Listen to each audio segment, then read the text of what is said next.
Breaking news చూస్తున్నారు. Nandigama municipal chairman ఎన్నికపై high drama కొనసాగుతోంది. Municipal chairman ఎన్నిక విషయంలో ఎంపీ ఎమ్మెల్యే మధ్య ఆధిపత్య పోరు కొనసాగుతోంది. తాను చెప్పిన వారిని చైర్మన్ గా ఎన్నుకోవాలని ఎమ్మెల్యే సౌమ్యపై ఎంపీ కేశినేని చిన్ని ఒత్తిడి చేస్తున్నట్టుగా తెలుస్తోంది.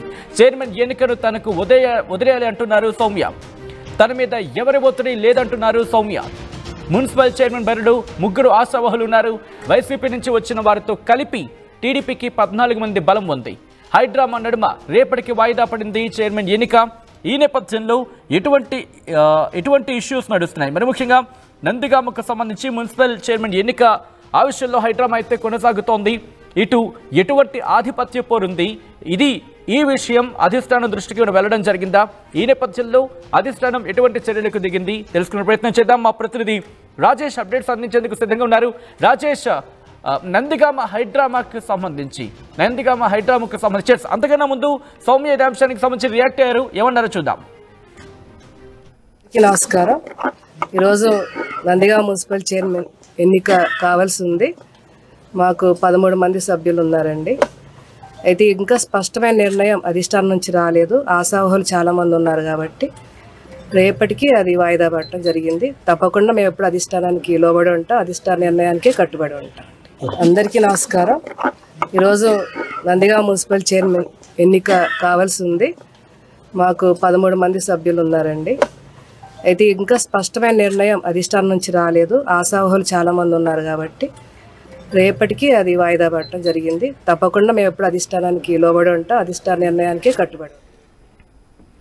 రైట్, అదే సౌమ్య అంటోంది. ఒకటే మాట, అధిష్టానం ఏం చెప్తే ఆ మాటకు కట్టుబడి ఉన్నామంటూ కూడా చెప్తూ వస్తున్నారు సౌమ్య. ఈ నేపథ్యంలో ఏం జరుగుతోంది?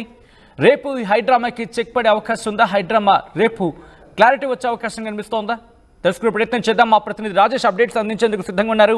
రాజేష్, ఈ ఆధిపత్య పోరులో ఎవరు నెగ్గే అవకాశం కనిపిస్తోంది? అధిష్టానం ఎటువంటి వ్యూహంతో ముందుకు వెళ్తోంది?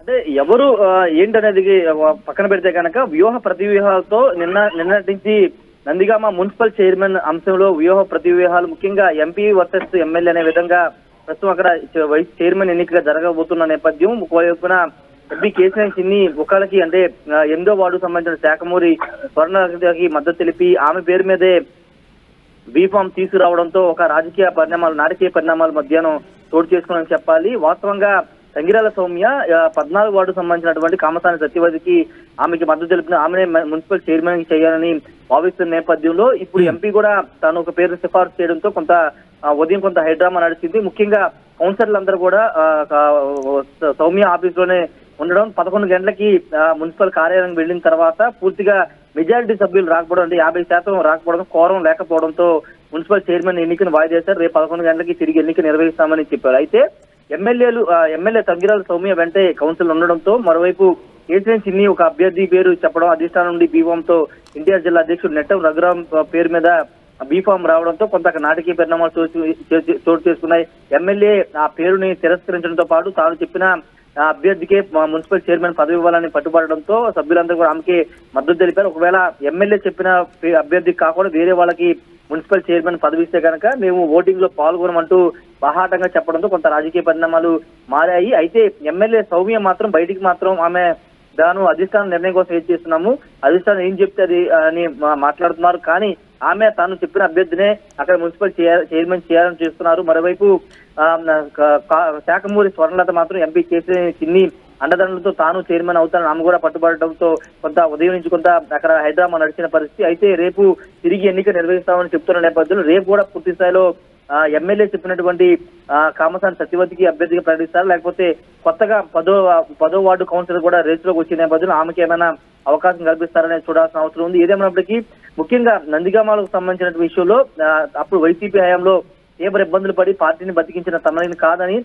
ఎన్టీఆర్ జిల్లా అధ్యక్షులు లేకపోతే ఎంపీ కేశినేని చిన్ని చెప్పిన వారి పేర్లు ఏ విధంగా ప్రకటిస్తారు, స్థానిక ఉండే ఎమ్మెల్యేకి సంబంధం లేకుండా ఏ విధంగా ప్రకటిస్తారనేది ఎమ్మెల్యే వర్షంగా కనబడుతుంది. మరోవైపు అక్కడ పార్టీకి సంబంధించి అన్ని అంశాలను బేరీ చేసుకునే వేరే అభ్యర్థిని ప్రకటించామని ఎంపీ వర్గీయులు చెబుతున్న నేపథ్యంలో రేపు ఎలాంటి పరిణామాలు చేసుకుంటే ముఖ్యంగా టీడీపీ అధిష్టానం కూడా దీని మీద ఫోకస్ పెట్టింది. ఎందుకంటే అటు తాడిపత్రితో పాటు హిందూపురం ఇదే విధంగా నందిగామలో కొంత పొలిటికల్ గా తెలుగుదేశం పార్టీలో కొంత ఎక్కువ మంది ఆశావాహులు ఉండడంతో ఈ పరిస్థితి అయితే ఎదురైందని చెప్పాలి. ఏదేమైనప్పటికీ ప్రస్తుతం నందిగామలో మాత్రం 2 రోజులుగా ఎంపీ వర్సెస్ ఎమ్మెల్యే అనే విధంగా అక్కడ రాజకీయాలు నడుస్తున్నాయి. ఎమ్మెల్యే మాత్రం ఖచ్చితంగా తాను చెప్పిన అభ్యర్థికే మున్సిపల్ చైర్మన్ పదవి వాళ్ళు పట్టుబడడం, కౌన్సిల్ కూడా ఆమెకి మద్దతుగా నిలుస్తుండడంతో దాదాపుగా ఎమ్మెల్యే సూచించినటువంటి పేరు అభ్యర్థి రేపు మున్సిపల్ చైర్మన్ గా ఎన్నికయ్యే అవకాశం కనబడుతుంది. అయితే ఈ రోజు కోరం లేకపోవడంతో వాయిదా వేశారు కాబట్టి రేపు ఖచ్చితంగా పూర్తి స్థాయిలో అధిష్టానం నుండి కూడా ఒక క్లారిటీ వస్తుంది కాబట్టి దాదాపుగా ఎమ్మెల్యే చెప్పినటువంటి అభ్యర్థిని మున్సిపల్ చైర్మన్ చేసే అవకాశం అయితే ఉంది సచిన్. ఈ నేపథ్యంలో ఒక్కసారి రియాక్షన్స్ అయితే రావడం జరుగుతుంది. రాకేష్, ఇన్ఫాక్ట్ ఒక్కసారి రాజేష్ మీరు ఒకసారి లైన్లోనే ఉండే ప్రయత్నించండి. వైసీపీ ఎమ్మెల్సీలకు సంబంధించి రియాక్షన్ వస్తుంది, వాళ్ళు ఏమంటున్నారో చూద్దాం. అందరికీ నమస్కారం. ఈరోజు కూటమి ప్రభుత్వం ఏ విధంగా ప్రజాస్వామ్యాన్ని అపహాస్యం చేస్తుందనడానికి చక్కటి ఉదాహరణలు ఈ మున్సిపల్ చైర్పర్సన్ ఎన్నికలు, డిప్యూటీ చైర్పర్సన్ ఎన్నికలు, రాష్ట్ర వ్యాప్తంగా జరుగుతున్న ఎన్నికల తీరు, ఏ విధంగా వైఎస్ఆర్ కాంగ్రెస్ పార్టీ కౌన్సిలర్స్ని ఏ విధంగా భయభ్రాంతులు చేస్తున్నారు, ఏ విధంగా భయభ్రాంతులు చేయడమే కాకుండా తప్పుడు కేసులు పెడుతున్నారు, కిడ్నాపులు చేస్తున్నారు, డబ్బు పొరవ పెడుతున్నారు అని చెప్పడానికి చక్కటి ఉదాహరణలు ఇవన్నీ కూడా. అందులో ఒక ఉదాహరణ ఈ నందిగామ పురపాలక సంఘం. నందిగామ మున్సిపాలిటీలో 13 మంది వైఎస్ఆర్ కాంగ్రెస్ పార్టీ కౌన్సిలర్స్ ఉంటే 6 తెలుగుదేశం పార్టీ ఉండి 1 జనసేన ఉన్నారు. 6 తెలుగుదేశం పార్టీలో ఉన్న వాళ్ళలో ఒకరు ఆయన ఎన్నికైన 3 నెలలకే ఈ పార్టీలోకి రావటం జరిగింది.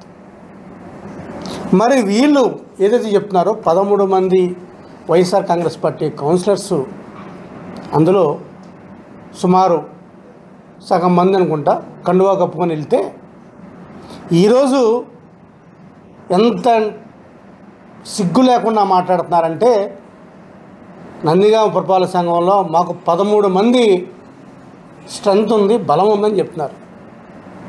ఆ 13 మంది బలం ఎక్కడి నుంచి వచ్చారు మీకు? మీరు 6 మీరు మీ సంఖ్య 6 గుర్తుంచుకోండి. మీరు తెలుగుదేశం పార్టీ సైకిల్ గుర్తు మీద గెలిచిన వాళ్ళు కేవలం 6. మిగిలినంతా కూడా నందిగామ ప్రజలు ఫ్యాన్